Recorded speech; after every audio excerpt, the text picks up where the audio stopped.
1954 ஆண்டில் வேலூர் நகர்மன்றத்தில் காந்தியடிகளினுடைய படத்தை திறந்து வைப்பதற்கு அறிஞர் அண்ணா அழைக்கப்பட்ட போது பலர் எதிர்ப்பு காட்ட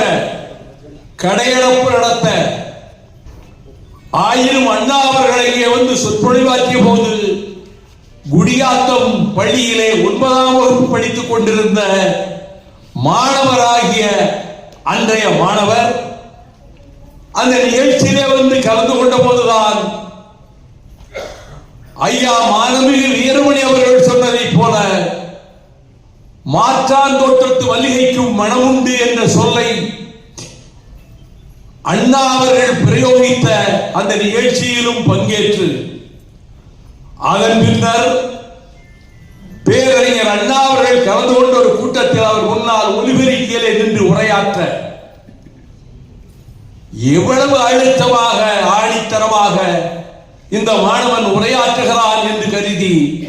நீ படித்து முடித்தவுடன் என்னிடம் வா என அழைத்து அதற்கு பிறகு அவரை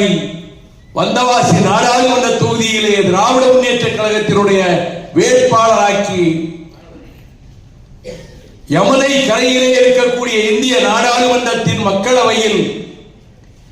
அமைச்சர்களின் உரைகளுக்கு இடையே மின்னல் வெட்டினால் போல் குறுக்கு கேள்விகளை தொடுத்த அருஞ்சாதனை படைத்த நாடாளுமன்ற உறுப்பினர் என்ற பெருமையும் பெற்று பின்னர் அமைச்சரவையிலே மக்கள் கழகத்தின் ஆட்சியிலே அமைச்சராகவும் இடம்பெற்று ஒரு காலகட்டத்தில் முழு நேர அரசியலை விட்டு விலகி தன் வாழ்விலும் ஒரு சாதனையை செய்ய முடியும், எவரும் செய்ய முடியாத சாதனையை என்கிற அளவுக்கு தமிழ்நாட்டு தமிழர்கள் தலை நிமிர்கிற அளவுக்கு இந்தியாவில் இருக்கக்கூடிய அனைத்து மாநிலங்களில் இருந்தும் இங்கே வந்து பயிலுகிற மாணவர்கள், அகிலத்து நாடுகளில் இருந்தெல்லாம் வந்து பயிலுகிற மாணவர்கள் என்ற ஒரு பல்கலைக்கழகத்தை உருவாக்கி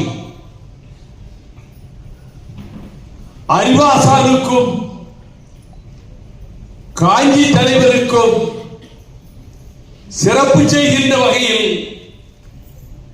முதலாவது நினைவு சொற்பொழிவு என்ற அரிய நிகழ்ச்சியை ஏற்படுத்தி